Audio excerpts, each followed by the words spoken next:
नमस्ते, म सुजन लामा। यहाँलाई हार्दिक स्वागत छ यो भिडियोको माध्यमबाट कम्प्युटर सिकाइमा। आज भने यहाँलाई म ब्युटी पार्लरको एड कसरी बनाइन्छ भन्ने सम्बन्धमा चाहिँ यहाँलाई सिकाउँछु। योभन्दा अगाडि हामीले ब्याकग्राउन्ड चाहिँ कसरी युज गर्ने भन्ने सम्बन्धमा चाहिँ सिकेको थियौँ। अब भने हामी कसरी एउटा एड बनाउँछौँ भन्ने कुरो चाहिँ गर्छौँ। र फाइलमा गएर न्यूमा जान्छौँ।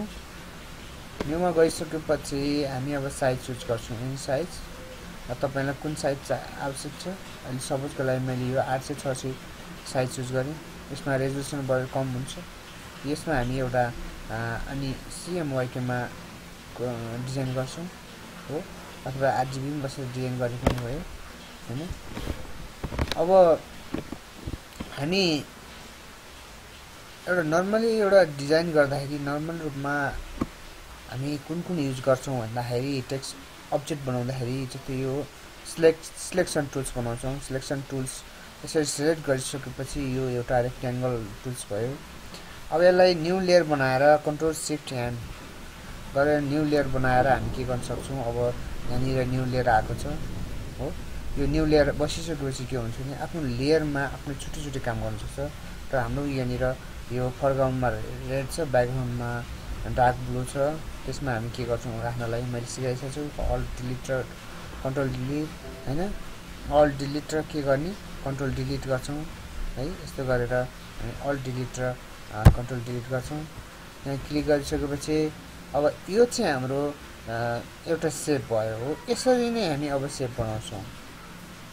अब यसरी यो सेप एउटा यसबाट चुज भयो, इलिप्सबाट चुज भयो। इलिप्स गर भनेपछि गोलो भयो हैन, राउन्डिङमा भयो।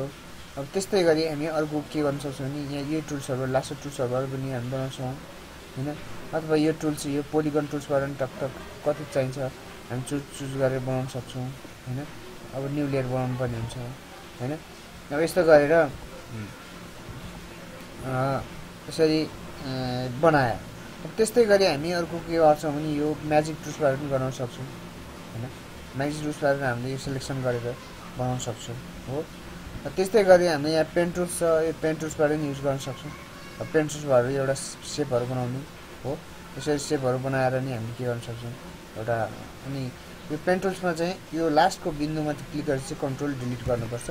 कन्ट्रोल डिलिट गरेपछि अब यही कन्ट्रोल शिफ्ट एन्ड गरेर न्यू लेयर बनाउनु छ। हामी जहिले पनि काम गर्दा न्यू लेयरमा बसेर काम गर्नुपर्ने हुन्छ, किनभने हामी यसरी चलाउनु मिल्छ न्यू लेयरमा भयो नि हैन। हामी यसरी सपोजको लागि हामीले ब्याकग्राउन्डमा बसेर काम गर्यो भने चाहिँ के हुन्छ भने ब्याकग्राउन्डमा बसेर काम गर्यो भने हामी त्यसलाई सार्न सक्दैनौँ, मुभ गर्न सक्दैनौँ हो। यसरी कन्ट्रोल इन्टर हान्यो। अब यसलाई अब यहीँबाट हामीले यही कलर राख्यो भने के हुन्छ सरी यही कलर राख्यो भने यसरी कलर राख्यो भने अब यो मुभ हुँदैन। अब सरी मुभ टुल्समा गएर यो के हुन्छ हुँदैन, मुभ हुँदैन, किनभने यसको लेयर छैन हो। त्यस्तै गरेर हामी अब के गर्छौँ भने एउटा सेप बनाउँछौँ। अब सेप बनाउने बेला के गर्छौँ भने टक्क लाएर हामी एउटा यस्तो आकार बनाउँछौँ। अथवा ल सपोजको लागि यहाँबाट यस्तो बनायौँ हो।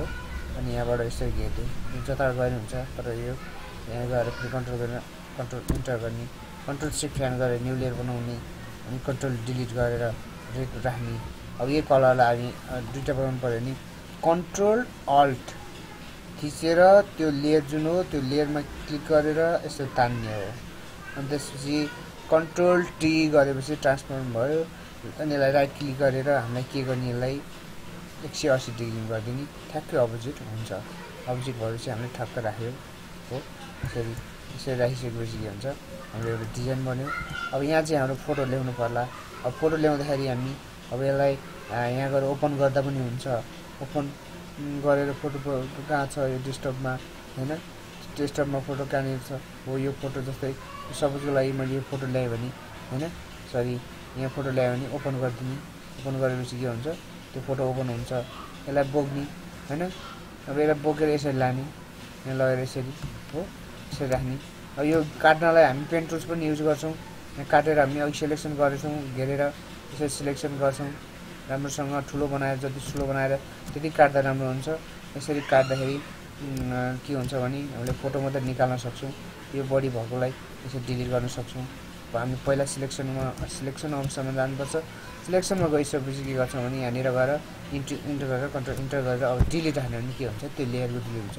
यदि तपाईँले यो यसमा गएर क्लिक गरे जुन लेयर डिलिट गर्नुपर्ने हो त्यो लेयर मात्रै डिलिट हुने। अब कुरा आउँछ यहाँ लेयरलाई अगाडि पछाडि इनफ्रन्ट ल्याउने, बाहिर ब्याक साइड सेन्ड गर्ने हो, यस्तो कसरी गर्ने भन्ने सम्बन्धमा म अहिले अलिकति ठुलो बनाउँछु। यसलाई अलिक ठुलो बनाएँ होइन। कन्ट्रोल टी गर्ने हो। कन्ट्रोल टी गरिसकेपछि ठुलो हुन्छ होइन।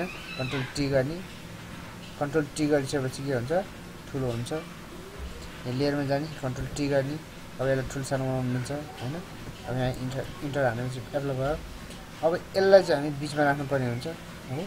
बिचमा राख्दाखेरि के गर्ने भने योभन्दा माथि ठ्याक उल्टो भयो। अब यसलाई माथि लगाइदिने, यो लेयरलाई तल ल्याइदिने होइन। अब यो लेयरलाई तल ल्याइदिएपछि के भयो, अब यो माथि चढ्यो होइन। यसरी हामी के गर्छौँ, यो अलिक कालो भयो हो। यो कालो, यसलाई अलिक कालो बनाइदिनु पऱ्यो। यहाँ जाने, यो के टुल्समा डक टुल्स र बन्ड टुल्स युज गर्नु। बन्ड टुल्स कालो हो, त्यो डक टुल्स भयो, यस्तो कालो रहेछ। अनि यसलाई अलिकति सेतो बनाइदियो। सेतोलाई के गर्ने, डक टुल्समा गयो। डक टुल्समा गइसकेपछि के गर्ने, यसरी अलिक ठुलो गोरो बनाइदिने होइन। यसलाई पनि यसरी कन्ट्रोल अल्ट थिचेर अलिकति गर्ने, यसलाई अलिक चक्किलो बनाउने हो। अब यसरी क्लिक गर्ने र यसलाई अझ चक्किलो बनाउने हो। यसरी चाहिँ हुन्छ। अनि अब लेख्ने तरिका भनेको टेक्स्ट टुलमा जाने हो। टेक्स्ट टुलमा गएर अनि यहाँनिर टेक्स्ट टुलमा गएर यता क्लिक गर्ने होइन। एकैछिन यहाँनिर के ह्याङ भयो कम्प्युटर है। यहाँ टेक्स्ट टुल्समा गएर सट्ट लगाएर यसरी घेरेर हामी के भन्छ फेन लभलीले होइन। अनि प्रिति टाइप गर्न आएको छ भने अथवा हाम्रो नेपालीमा टाइप गर्न आएको छ भने होइन। अब फेरेन लभलीले बनाउँछ 2 हप्तामै होइन। हप्तामै गोरो भनेर है, गोरो होइन। यसरी 2 हप्तामा फेरेन लभलीले के बनाउँछ, 2 हप्तामा गोरो बनाउँछ भनेर हामीले लेख्यौँ होइन। यसलाई अब कलर जुन म्याच गर्छ त्यो राख्ने हो। यहाँबाट अब कलर चुज गर्ने होइन। यसरी सेतो कलर चुज गरे। अब कम्पनी नाम के लेख्नुपर्छ, यो हाइट किन भयो भने योभन्दा तल भयो। अब यसलाई माथि लेयर बनाउनुपर्छ। लेयर बनाएर यहाँनिर अब कम्पनी नाम लेख्यो। कम्पनी नाम लेखेर के गरी एउटा फ्रेन्ड एन्ड लभलीको एड भयो हो। यसरी चाहिँ हामीले के गर्न सक्छौँ, फ्रेन्ड लभलीको एड बनाउन सक्छौँ। धन्यवाद।